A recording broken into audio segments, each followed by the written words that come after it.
Benarkah Imam Bukhari mengambil perawi dari orang Syiah? Sebentar mas.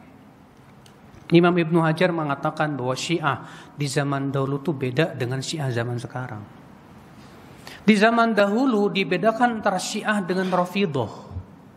Syiah yang dimaksud oleh perawi-perawi yang Syiah yang diterima itu dari kalangan Syiah yang mereka tidak mengkafirkan para sahabat, hanya sebatas mengunggulkan Ali di atas Muawiyah dan mencaci maki Muawiyah dan orang-orang yang mengikutinya. Ya, tapi mereka tidak menghalalkan dusta, tidak sama sekali. Beda dengan Rafidhah. Kalau Rafidhah mengkafirkan seluruh para sahabat kecuali beberapa sahabat saja dan menghalalkan dusta. Dusta bagi mereka halal.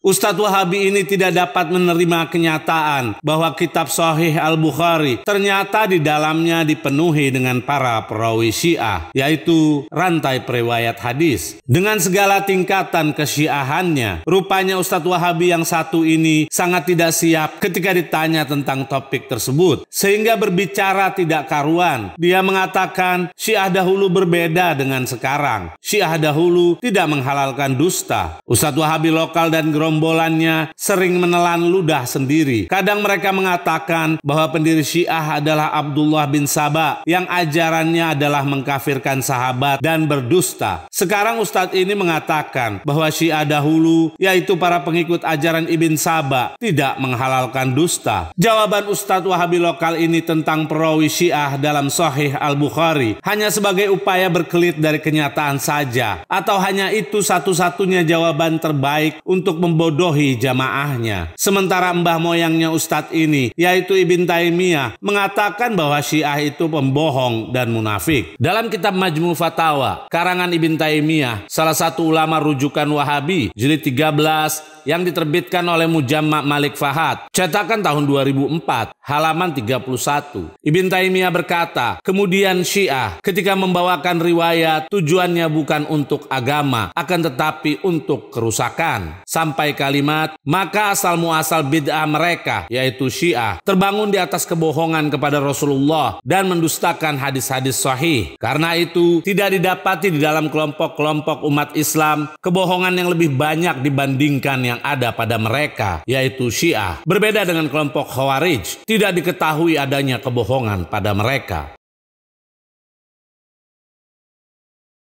Jika pemirsa perhatikan kembali apa yang telah dinyatakan oleh Ustadz Wahabi bahwa Syiah yang terdahulu berbeda dengan yang sekarang, namun mbah moyangnya sendiri yaitu Ibn Taimiyah telah menyamaratakan semua Syiah bahwa mereka adalah para pembohong. Karena itu kami tegaskan kembali bahwa jawaban Ustadz Wahabi ini merupakan cara berkelit untuk menghindari bahwa semua Syiah itu pembohong. Dalam pernyataan lain, Ibn Taimiyah di kitab Minhajus Sunnahnya mengomentari tentang ulama Syiah Rafidhah. Dalam kitab Minhajus Sunnah karangan Ibn Taimiyah, jilid 7, cetakan pertama tahun 1986, halaman 286 sampai 287. Ibn Taimiyah berkata, tidak ada satupun Syekh Rafidi yang menguasai ilmu-ilmu keislaman, tidak ilmu hadis, fikih, tafsir, begitu juga Al-Quran. Bahkan Syekh-Syekh Rafidi itu adalah orang yang bodoh atau munafik.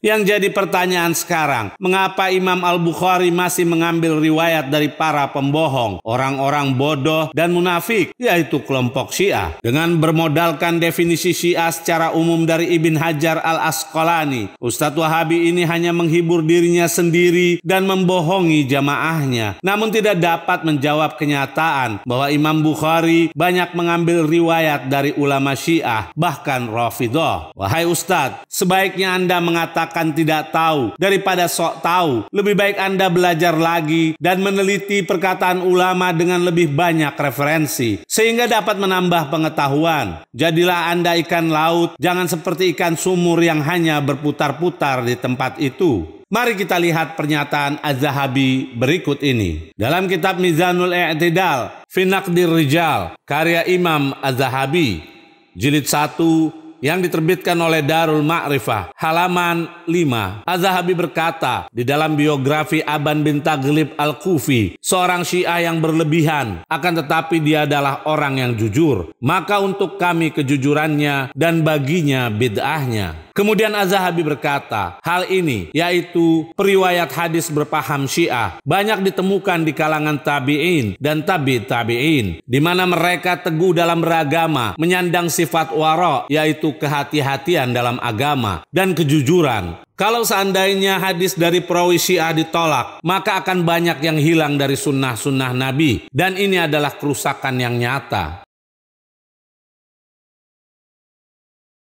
Dapat pemirsa lihat dengan jelas perkataan Az-Zahabi bahwa para ulama hadis tidak dapat meninggalkan riwayat dari para perawi Syiah, yang mana dalam pandangan mbah moyang Ustadz Wahabi ini bahwa seluruh penganut Syiah adalah pembohong. Ustadz Wahabi ini mengatakan bahwa Imam Bukhari hanya menerima perawi Syiah saja, tidak Rafidhah. Ini sudah menjadi ciri gerombolan Wahabi lokal, di mana ustadz-ustadznya jarang ada yang mengupdate ilmunya dan lebih sering improvisasi atau ijtihad dengan pandangan sendiri. Apakah Imam Bukhari tidak meriwayatkan dari Rafidhah? Untuk dapat mengetahui lebih lengkap dan rinci tentang para perawi Syiah dan Rafidhah dalam kitab Bukhari dan Muslim, silakan pemirsa merujuk kepada disertasi berikut ini yang telah diuji di Universitas Islam Negeri Syarif Hidayatullah, Jakarta dengan mendapat nilai cum laude.